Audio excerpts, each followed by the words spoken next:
I'm going to begin with a bit of a trip a little bit down personal memory lane, but I'm going to start with a question.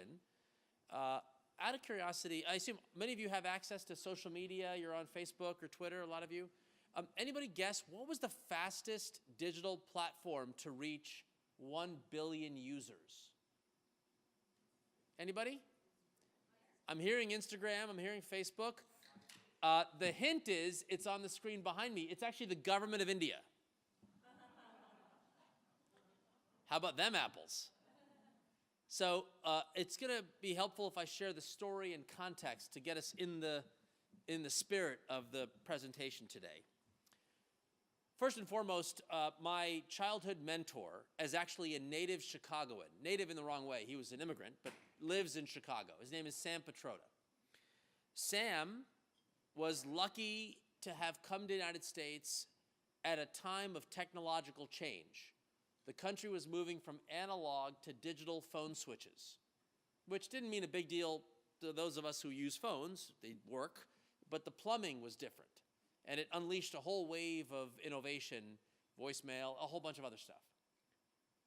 He was successful in coming here at the right time because he was able to build a business that accelerated this move to digital switches and was able to sell it, become a millionaire, all the rest. It's a wonderful success story.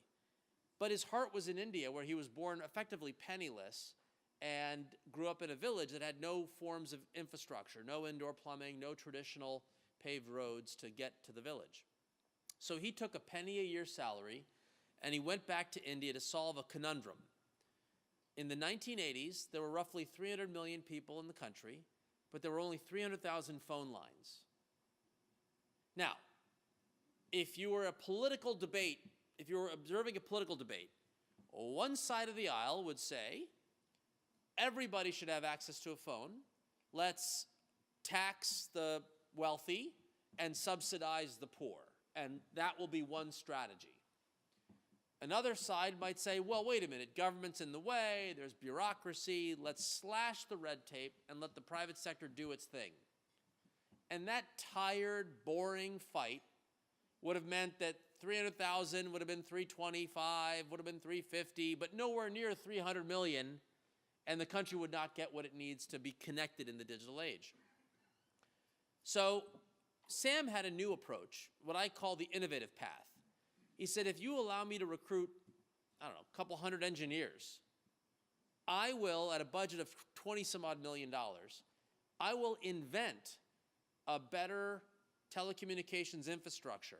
We will then open up that infrastructure and allow the private sector to use that to wire up all the villages. And within the decade, every single village throughout the country had access to phone service. Now, fast forward to the graphic that you see. I had the honor and I reported to President Obama when I was Chief Technology Officer. That was pretty cool. I was in the Roosevelt Room every morning for senior staff. Our mayor of Chicago, Rahm Emanuel, would chair these meetings. And it was a big bummer every day. How's the economy? It's in the tank. How are the budget? It's out of whack.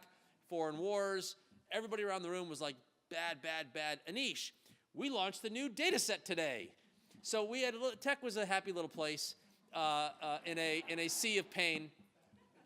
However, when it came time to the president's trip to India, we thought, hey, let's use this as an opportunity. Sam, my childhood mentor, had been returned back to India for political reasons. He came back to the US when they lost his campaigns. He went back. So my mentor was my counterpart. And that's him pictured with President Obama, if you could barely make out the imagery. But here's the issue. Sam said, Aneesh, let's take the occasion of the president's trip to put a marker in the sand about the next chapter of empowering the bottom of the pyramid.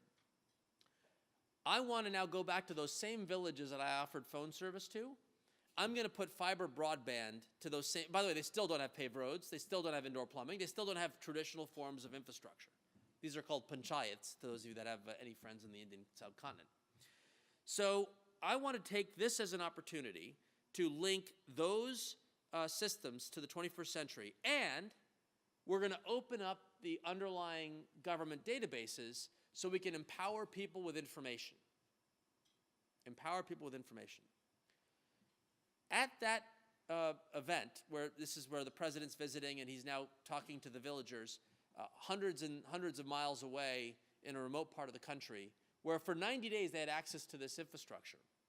The president turned and said, "How has your lives been changed?" And a farmer stands up and says, "You won't believe this. I never had the ability to borrow money from a traditional bank because I could not prove that I held the title to my land. And whenever I'd go to visit a government agency, they would always come up with some excuse they can't give me the copy. When the village got access to the direct systems, I was able to prove that I have title to my land, and this year I was able to borrow money for my crops as opposed to going to a money lender, and this has empowered me to be a part of the economy, essentially." And President Obama heard stories like this, to which he had one word in response: leapfrog. Leapfrog. That in our lives, change is here. We have to constantly evaluate in healthcare, are we moving to value? Are we going on the gas pedal? Are we putting the brakes? Are we managing our current operations while preparing for a future? What is the pace of change? When you look around the world, the pace of change gives you some context that maybe there's opportunities to take the challenges we face and go a little bit beyond. What did the government of India do? On that very trip, 2010, they offered everybody in the country the opportunity to enroll in a digital identity service. Every single person in the country can have a unique digital identity, from a billionaire to a penniless beggar on the street. When I say fastest to 1 billion people, 1.2 billion people have signed up for a unique identity. That unemployed, homeless street sweeper now can open up a bank account at fractions of a penny. In the US, we have know your customer regs, as they do around the world, but now in a digital infrastructure, you can bypass a lot of that burden. The screenshot to the left, how about this? Every person in the country can digitally schedule an appointment with a hospital or a physician in the government healthcare delivery system using a feature phone. They don't have to log into MyChart. There's no portal access. There's none of that. By the way, raise your hand if you can schedule an appointment with your own doctor online. I can't. Good for you. Culture. Leapfrog. We're going to get into these concepts over the course of this presentation. But I want to start with a little bit of proof of concept, if you will, to the notion that leapfrog can apply here and change can come in this digital era in ways we hadn't imagined.